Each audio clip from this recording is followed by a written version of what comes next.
Chapter 4 the Mughal empire, अध्याय 4 Mughal empire के सवाल और जवाब देखेंगे। इसमें बहुत सारे सवाल जो एमसीक्यूज बन सकते हैं या फिर इन द ब्लैंक्स बन सकते हैं, ट्रू और फॉल्स हो सकते हैं, उनकी हम चर्चा करेंगे यहाँ पे। और ये कुछ चित्र हैं जिन पे हम लौटेंगे जैसे ही हमें ज़रूरत होगी उस सवाल में इन चित्रों की। तो इन चित्रों पे हम दोबारा लौटेंगे क्योंकि ये जिन जिन का नाम लिया गया है इस चैप्टर में और जहां जहां क्वेश्चन बन सकते हैं उनको मैंने यहां पर रखने की कोशिश की है।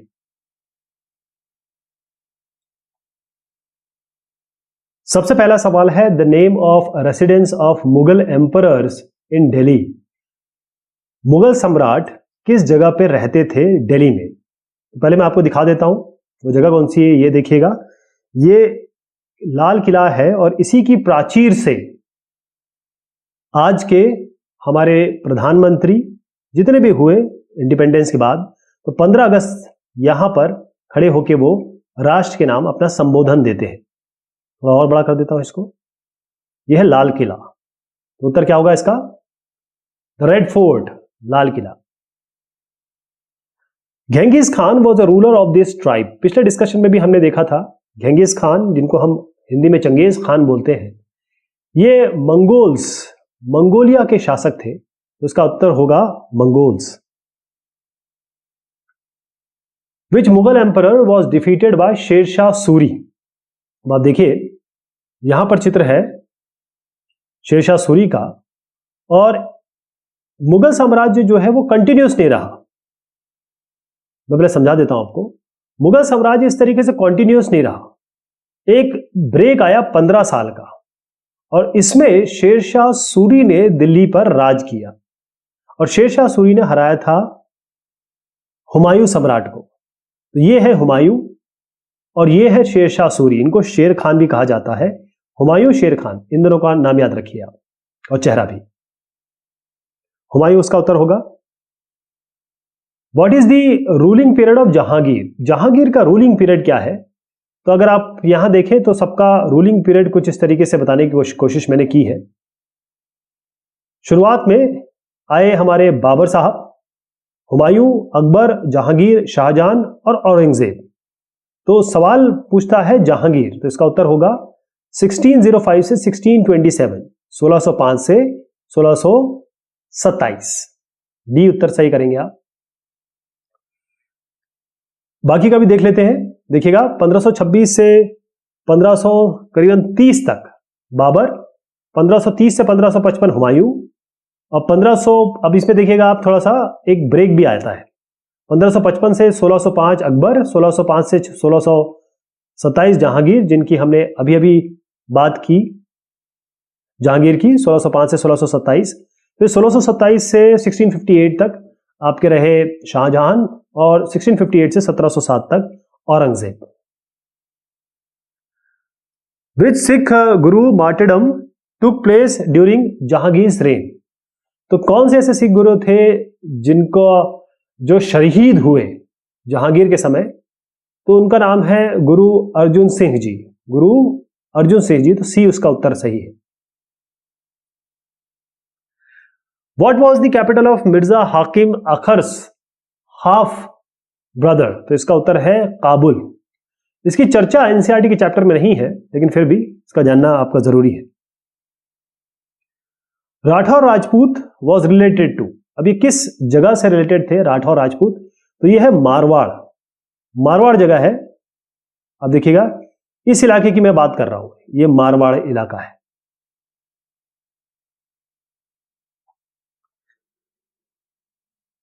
इसमें अगला सवाल है which ruler was insulted by Aurangzeb?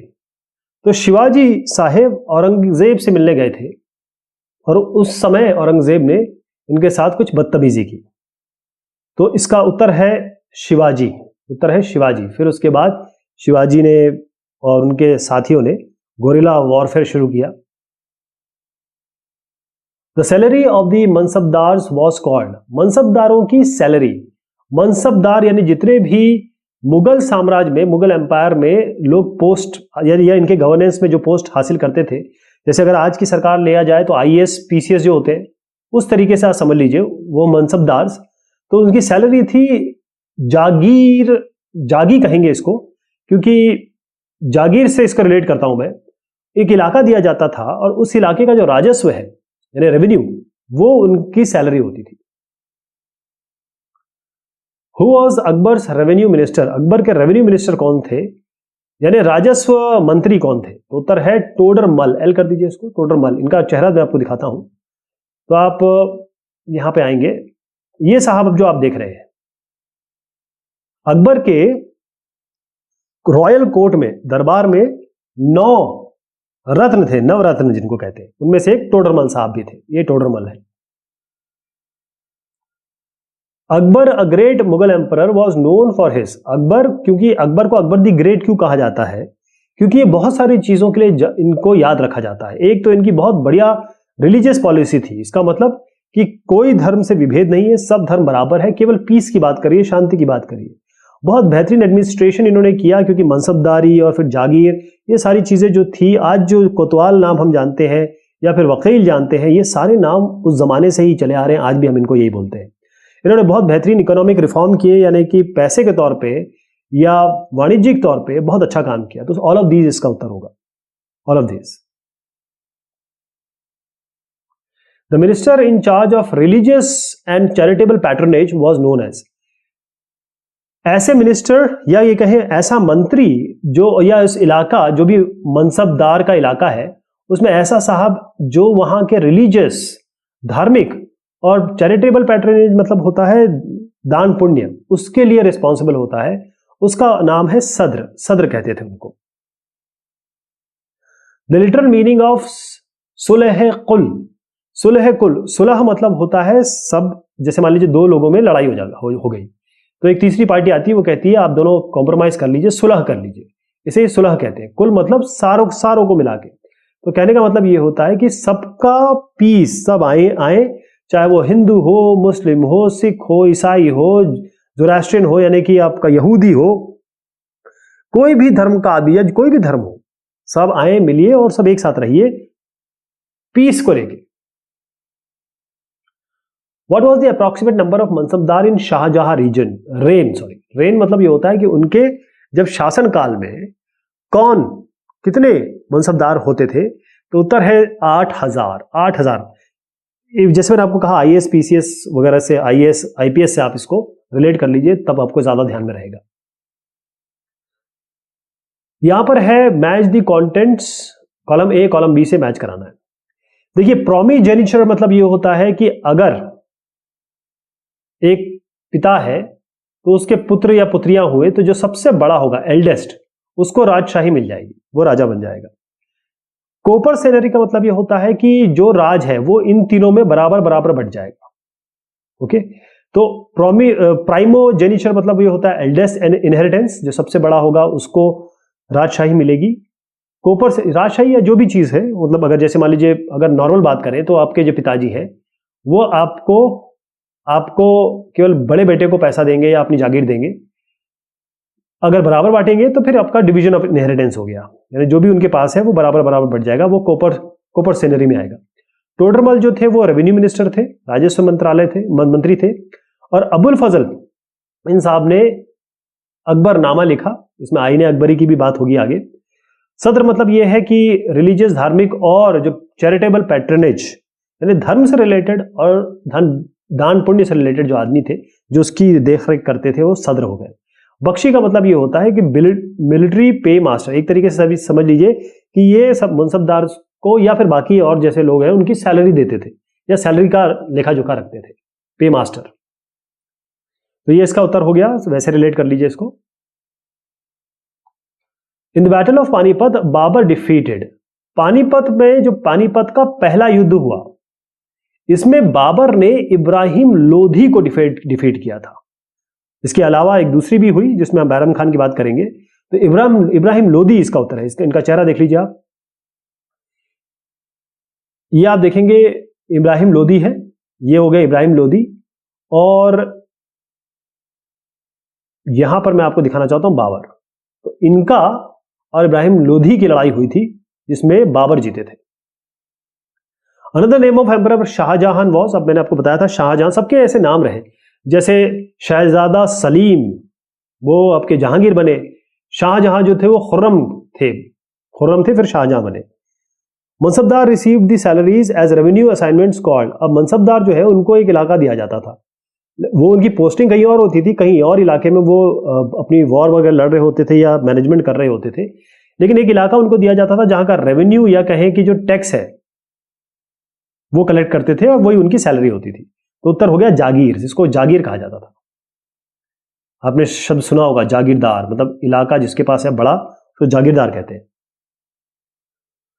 First volume of Akbarnama dealt with Akbar's dash and second volume recorded the dash of his rain.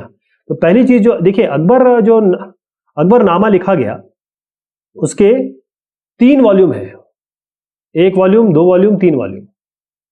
तो आईने अकबरी, अकबरनामा, तो जो पहला जो था first volume of Akbar dealt with Akbar's ancestor, मतलब जो इनके पुरखे थे। जैसे हमने जब अकबर के पहले बात की, आपके तैमूर हो गए, चंगेज खान हो गए, इन सब का नाम आप ले सकते हैं इसमें, वो सब इसमें दर्ज था।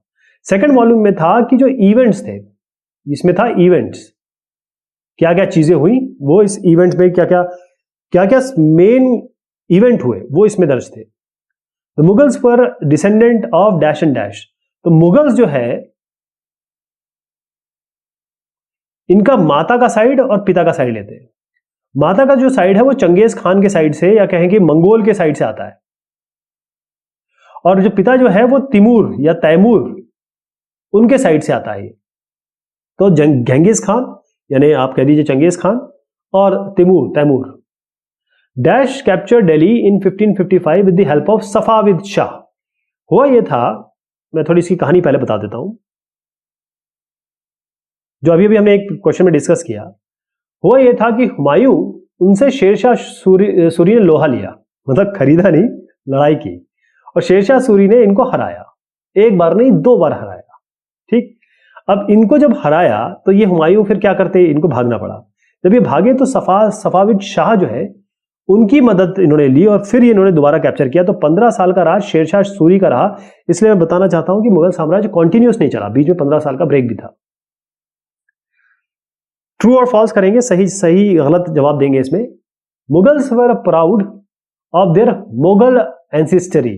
मंगोल बिल्कुल नहीं, क्योंकि चंगेज खान का नाम ये इस तरीके से लिया जाता है कि बड़े क्रूर शासक थे वो, यानी कि बहुत हत्याएं वगैरह की उनके साथ जुड़ी हुई हैं, तो इसीलिए इनको फॉल्स कह देंगे। वो चाहते थे और उन्होंने हमेशा कोशिश की कि वो तैमूर या तिमूर के साइड से जाने जाएं, क्योंकि तिमूर उनके फादर अली साइड थे, मंगोल जो है उनकी मदर की साइड थे, इसलिए वैसे भी पिताजी के साइड से माना जाता है।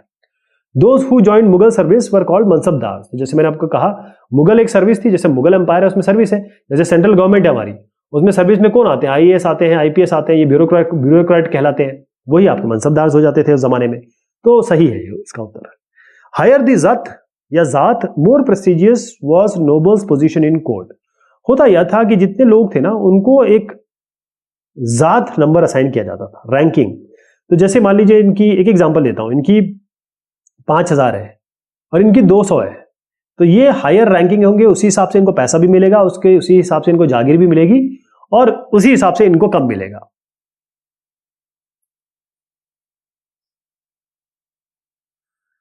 Mehrunnisa married Jahangir and was given the title of Noor Jahan.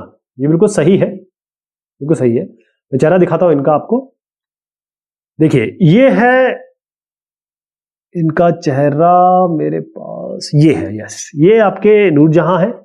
और जो मेहरुन्निसा थी, फिर ये अपने इनका नाम जो है वो दिया गया नूरजहां, और फिर यहां पर है आपके जहांगीर साहब, बिल्कुल सही है, जहांगीर ने इनका नाम दिया था। और ये इनसे बहुत मोहब्बत भी करते थे। बाकायदा इन्होंने जो कॉइन्स चलाई उसमें एक कॉइन तो अपने नाम की चलाई, दूसरी कॉइन जो है वो नूरजहां के नाम से चलाई। तो इनके जो आधिपत्य था, इनकी जितनी भी शासकीय पद्धति थी, उसमें नूरजहां का बहुत कहे, इसमें इंटरफेरेंस तो नहीं कहूंगा लेकिन इसमें रोल था। Akbar was 15 year old when he became the emperor. बिल्कुल गलत है ये, क्योंकि 13 साल के थे अकबर जब वो एम्परर बने। और बैरम खान इनको दिखाता हूं आपको, ये जो साहब थे ये इनके संरक्षक बने थे, Bairam Khan. Faujdar used to be military commander, बिल्कुल सही है। अलग अलग नाम दिए गए थे क्योंकि एक मनसब का इलाका जितना था उसमें कई चीजें थी, जैसे पुलिस लॉ एंड कंट्रोल है, या फिर सदर आपको कहा वकील होते थे, ऐसे बख्शी होते थे, मुंशी होते थे, बख्शी होते थे वैसे। तो faujdar used to be military commander, बिल्कुल सही है ये उत्तर। तो ये सवाल जवाब हुए इस चैप्टर के। बहुत शुक्रिया, बहुत मेहरबानी आप सभी की।